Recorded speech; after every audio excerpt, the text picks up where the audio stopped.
everyone. Welcome back to a Q&A. We're joined with Murray. Murray, the topic on Sunday, just really, sometimes people feel burdened or maybe even guilty about not sharing the gospel.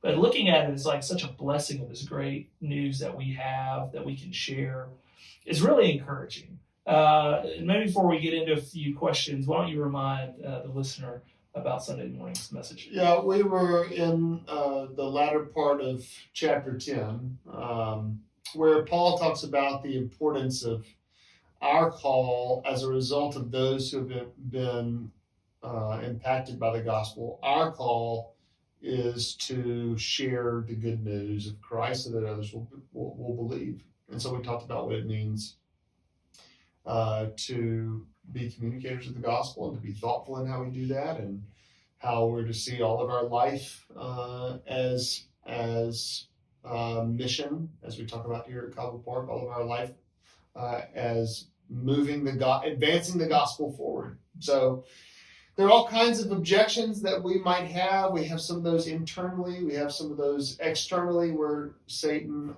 might convince us that we're not worthy, but the passage deals with all kinds of different things.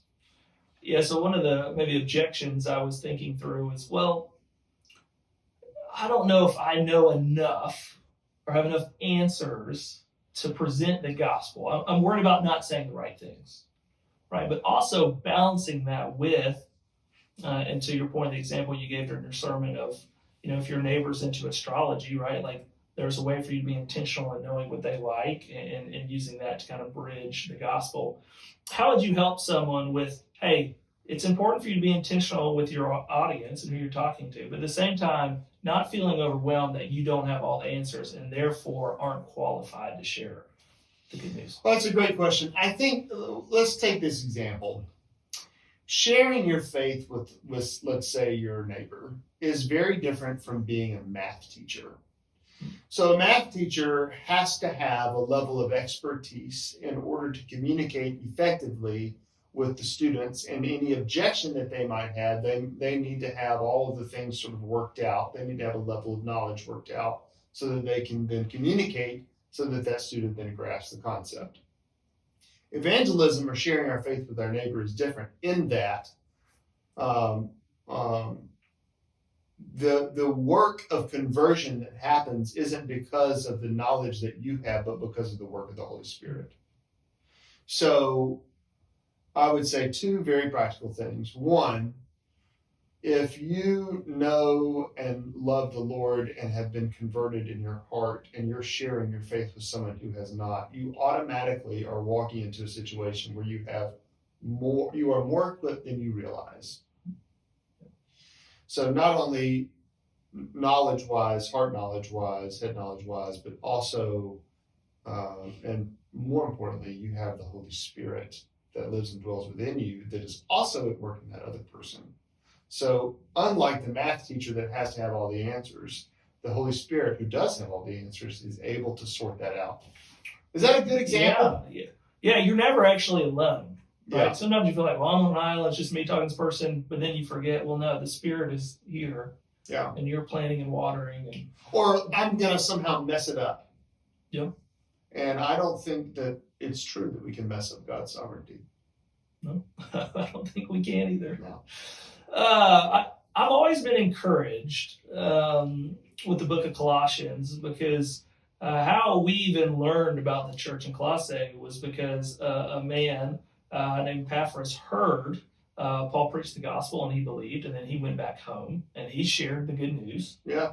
And the church formed, and so Paul wrote a letter to the Colossians. He actually never visited there, but we have all of that because of just some regular guy who went back to his hometown, found a passion for the Lord, and shared it. And I've always been encouraged because we don't really know anything about him other than there's just his name. Yeah. He's just a regular guy.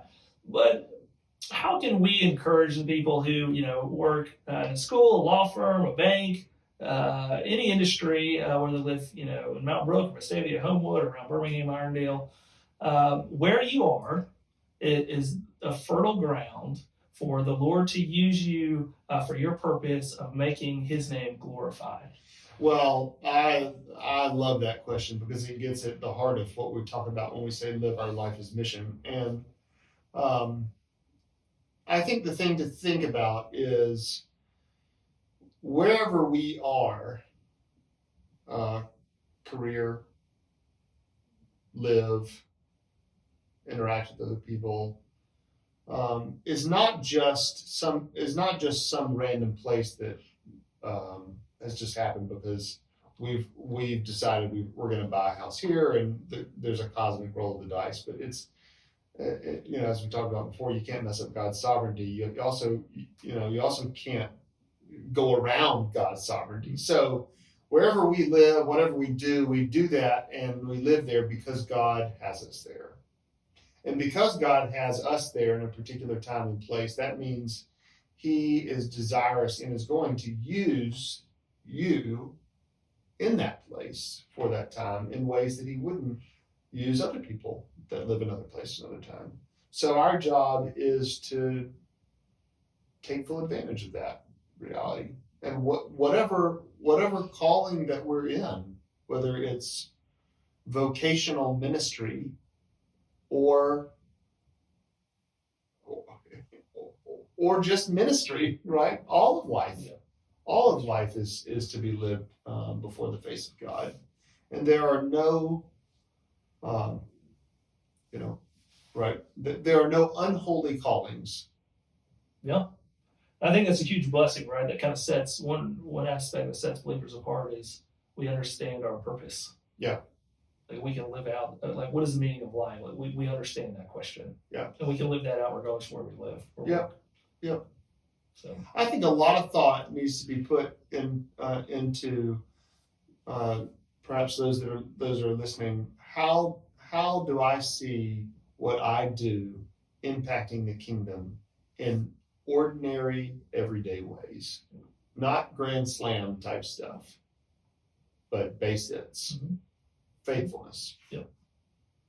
Yeah. Again, it's the burden is lifted off us not to make things grow, just plant water. Amen. All right. Well, thank you. Again, thank you for taking us through Romans and just continuing to unearth just these treasures that we find throughout Romans to encourage us in our faith and strengthen our walk with the Lord. As always, we'd love to hear from you. If you have any questions from what you heard on the Sunday or just topic in general, we would love to discuss that. And as always, thank you for your support of Cahaba Park.